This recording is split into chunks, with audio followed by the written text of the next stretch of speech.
बंधुगण नमस्कार। मो ना हूँ कुना प्रधान आ मो एडब्ल्यूपीएल रो गोटे फाइटर। आज आम गोटे गाँव को आईचु जो गाँव में जड़े चाषी भाई को आम एडब्ल्यूपीएल कंपनी खत देलु जो खत प्रयोग कर बहुत बढ़िया रिजल्ट पाई। अधिका कथा नई से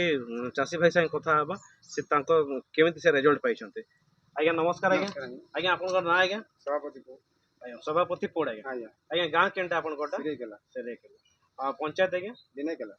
पंचायत डिस्ट्रिक्ट केन डिस्ट्रिक्ट है बलांगीर डिस्ट्रिक्ट। ठीक अच्छे आज्ञा तो आप आज्ञा जेन जैविक खत प्रयोग करते वर्ष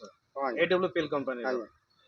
तो से रिजल्ट केमती है आज्ञा देखो आज्ञा आम जेहेतु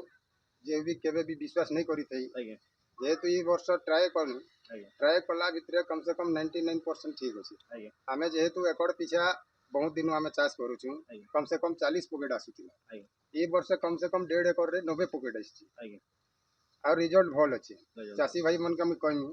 कि कम से कम जैविक एका डाल ये डालबे बेले कम से कम शरीर भी ठीक रहबा दुनिया सब जिनिस परिवर्तन हेबा। आ सार जदि आम मारते लेखा जीमु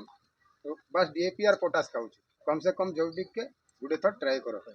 तो आज्ञा जनता आपन इधर ट्राए करले हला ई वर्ष आज्ञा तो जनता कि आपन किसी रोग पोक लागला कि आज्ञा नहीं आज्ञा आगे देखो यूरिया मारवा भितर बहुत रोग गंठी पोक लगुच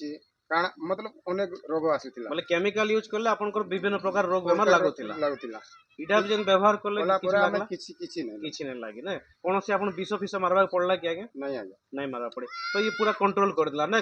तार तो हम माटी के से संशोधन कर देला संशोधन करवा लागि कना कौन से कीट नहीं लागी हमर बच्चा सेव हे गला आ ता द्वारा कना हला कि आपनकर उत्पादनटा भी बढ़ला जेंता आपन कहबा अनुसार आज्ञा कि आपन विगत वर्ष चाष करथले एकर के 30 से 40 पकेट पाउथिले 40 पकेट पाउथिले देखो बंधुगण शुण 40 पकेट पाउथिले वर्तमान से जेन जैविक खत के चाष करिसन जैविक खत द्वारा तांकर 1.5 एकड़ के 1.5 एकड़ चाष करिसन आज्ञा 1.5 एकड़ केते आज्ञा आसला 90 पकेट से पाइछन तो उत्पादन आज्ञा बढ़ला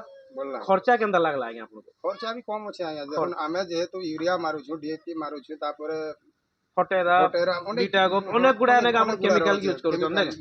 तो केमिकल यूज करूछन सेति लागि ने आपनकर रोग पोक भी अधिक लागुछ आ तापर खर्चाटा भी बढ़ी चली तो इने जेंटा हम देलो तो खर्चाटा कमी गला आज्ञा कोन से रोग पोक नै लागे खर्चा भी कम हैरान भी कम अछि आज्ञा आ कीट भी किछि नै लागबा। तो आज्ञा ई जे संदेशटा अपन अन्य चाषी भाई के देबा के चाहूछन कि आज्ञा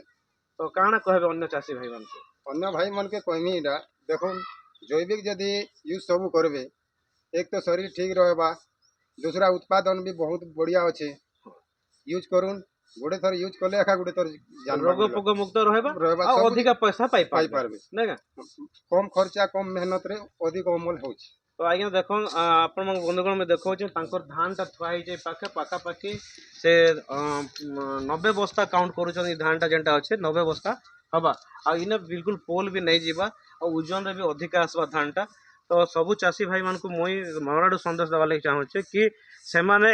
जैविक खत तक व्यवहार करन आ जैविक खत के व्यवहार करी निज जीवन रे खुशी हन आउ से माने समृद्धि आणन हला कां काजे कि परिवेश जदि हमर सुस्थ रहला खाद्य जदि सुस्थ रहला घरु हमर रोगटा मुक्त हो जाइबा। तो सेति कहि के मैं धन्यवाद कहमे एडब्ल्यूपीएल कंपनी को और डॉक्टर संजीव कुमार सर को मैं बहुत बहुत धन्यवाद देमी। जे एडब्ल्यूपीएल जे एडब्ल्यूपीएल।